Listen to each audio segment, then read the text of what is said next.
शिवाजी भोसले यानी कि वीर छत्रपति शिवाजी महाराज, वे एक भारतीय शासक और मराठा साम्राज्य के संस्थापक थे। शिवाजी महाराज वो थे जिन्होंने आदिलशाही सल्तनत की अधीनता को ना स्वीकार करते हुए उनसे लड़ाई की थी। शिवाजी को हिंदुओं का महानायक माना जाता है।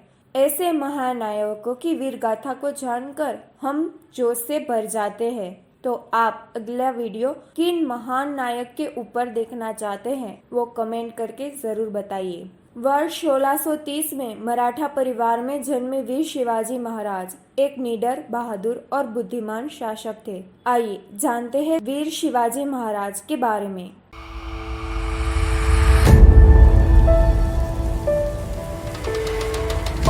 शिवाजी महाराज का जन्म 19 फरवरी 1630 में शिवनेरी दुर्ग में हुआ था। शिवाजी महाराज के पिता का नाम शाहजी भोसले था।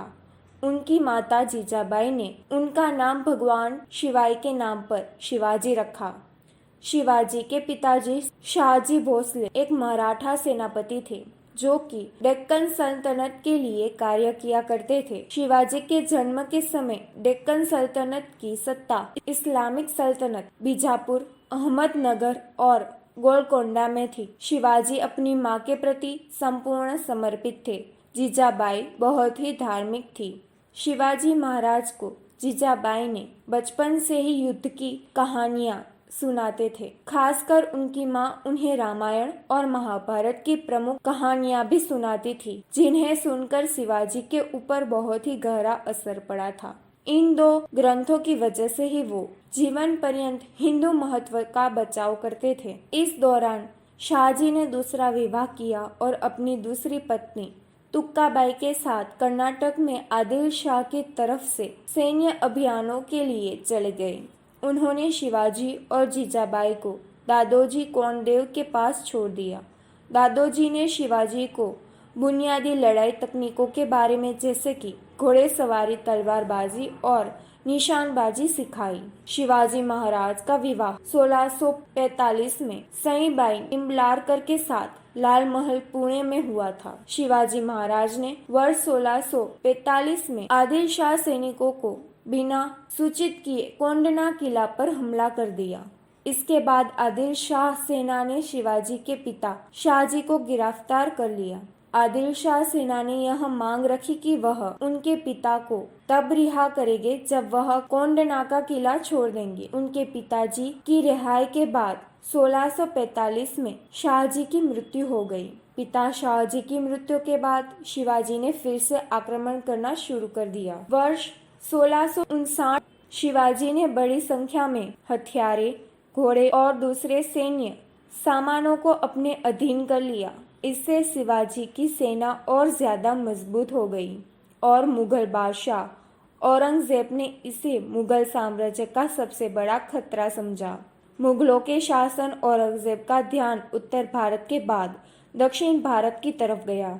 औरंगजेब को शिवाजी की साहस के बारे में पहले से ही मालूम था। औरंगजेब ने दक्षिण भारत में अपने मामा शाइस्ता खान को सूबेदार बना दिया था। शाइस्तान खान अपने 1,50,000 सैनिकों को लेकर पुणे पहुंच गया और उसने वहां लूटपाट शुरू कर दी। शिवाजी ने अपने 350 मालवों के साथ उन पर हमला कर दिया था। तब शाइस्तान खान अपनी जान बचाकर भाग गया और शाइस्तान खान को इस हमले में अपनी उंगलियां गंवानी पड़ी। इस हमले में शिवाजी महाराज ने शाइस्तान खान के पुत्र और उनके 40 सैनिकों को मार गिराया।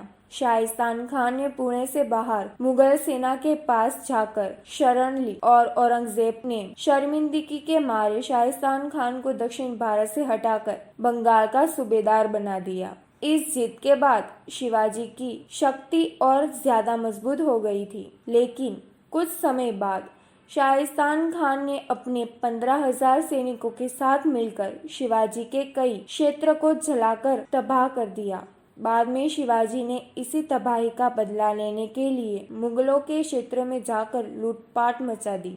सूरत उस समय हिंदू मुसलमानों का हज पर जाने का एक प्रवेश द्वार था। शिवाजी ने 4,000 सैनिकों के साथ सूरत के व्यापारियों को लूटने का आदेश दिया, लेकिन शिवाजी ने कभी भी आम आदमी को अपनी लूट का शिकार नहीं बनाया। सन 1674 तक शिवाजी के साम्राज्य का अच्छा खासा विस्तार हो चुका था और इसके बाद शिवाजी का राज्याभिषेक किया गया। बाद में शिवाजी ने अष्टप्रधान मंडल की स्थापना की। विभिन्न राज्य के दूत प्रतिनिधियों के अलावा विदेशी व्यापारियों को भी इस समारोह में आमंत्रित किया गया।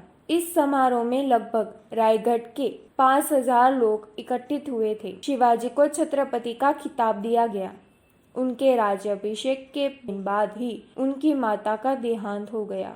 इस कारण फिर से 4 अक्टूबर 1674 को दूसरी बार उनका राज्याभिषेक हुआ। 2 बार हुए इस समारोह में लगभग 5 लाख रुपए खर्च हुए। इस समारोह में हिंदू स्वराज की स्थापना का उद्घोष किया गया था। शिवाजी के परिवार में संस्कृत का ज्ञान अच्छा था और संस्कृत भाषा को बढ़ावा दिया गया था। शिवाजी ने इसी परंपरा को आगे बढ़ाते हुए अपने किले के नाम संस्कृत में रखे, जैसे कि सिंधुदुर्ग, प्रचंडगढ़ तथा सुवर्णदुर्ग। एक स्वतंत्र शासक की तरह उन्होंने अपने नाम का सिक्का चलाया, जिसे शिवराय कहते थे, और यह सिक्का संस्कृत भाषा में था।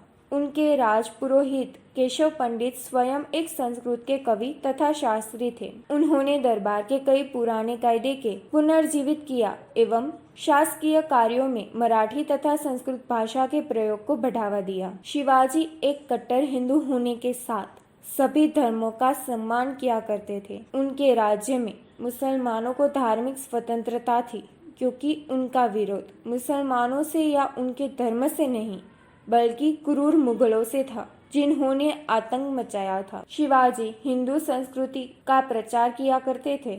वह अक्सर दशहरा पर अपने अभियानों का आरंभ किया करते थे। शिवाजी ने काफी कुशलता से अपने सेना को खड़ा किया था। उनके पास एक विशाल नौसेना भी थी, जिसके प्रमुख मयंक भंडारी थे। शिवाजी ने अनुशासित सेना तथा सुस्थापित प्रशासनिक संगठनों की मदद से एक निपुण तथा प्रगतिशील सभ्य शासन स्थापित किया। उन्होंने सैन्य रणनीति में नवीन तरीके अपनाए, जिनमें दुश्मनों पर अचानक आक्रमण करना जैसे तरीके शामिल थे।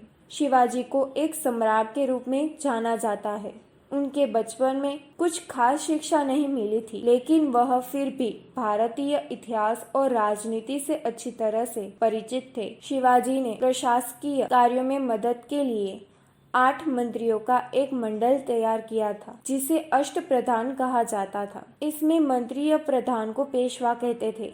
राजा के बाद सबसे ज्यादा महत्व पेशवा का होता था और मंत्री राजा के दैनिक कार्यों का लेखा जोखा रखता था। सचिव दफ्तरी काम किया करता था। सुमंत विदेशी मंत्री होता था, जो सारे बाहर के काम किया करता था। सेनापति सेना का प्रधान होता था। पंडित राव दान और धार्मिक कार्य किया करता था। न्यायाधीश कानूनी मामलों की देखरेख करता था। मराठा साम्राज्य उस समय 3 या 4 विभागों में बटा हुआ था। प्रत्येक प्रांत में एक सूबेदार था, जिसे प्रांतपति कहा जाता था। हर एक सूबेदार के पास एक अष्टप्रधान समिति होती थी। न्याय व्यवस्था प्राचीन प्रणाली पर आधारित थी। शुक्राचार्य, कौटिल्य और हिंदू धर्म शास्त्रों को आधार मानकर ही निर्णय दिया जाता था। सभी प्रजा शिवाजी का सम्मान करती थी और यही है कि शिवाजी के शासनकाल के दौरान कोई आंतरिक विद्रोह जैसी घटना नहीं हुई थी। वह एक महान सेना नायक के साथ साथ एक अच्छे कूटनीतिज्ञ भी थे। वह अपने शत्रु को आसानी से मात दे देते थे। 3 अप्रैल 1680 में लगातार 3 सप्ताह तक बीमार रहने के बाद यह वीर हिंदू सम्राट सदा के लिए इतिहास में अमर हो गए और उस समय उनकी उम्र 50 वर्ष की थी। शिवाजी महाराज एक वीर पुरुष थे, जिन्होंने अपना पूरा जीवन मराठा हिंदू साम्राज्य के लिए समर्पित किया था। मराठा इतिहास में सबसे महान नाम शिवाजी का ही आता है। आज महाराष्ट्र में ही नहीं, पूरे देश में वीर शिवाजी महाराज की जयंती बड़े धूमधाम के साथ मनाई जाती है। महान वीर पुरुषों ने हमारे भारतवर्ष के लिए कई बलिदान दिए हैं। उनके बारे में जानने के लिए हमारे दूसरे वीडियो जरूर देखिएगा। ये वीडियो पसंद आया हो तो वीडियो को like, share, comment and subscribe जरूर कीजिए। मिलते हैं नए वीडियो के साथ। Thanks for watching.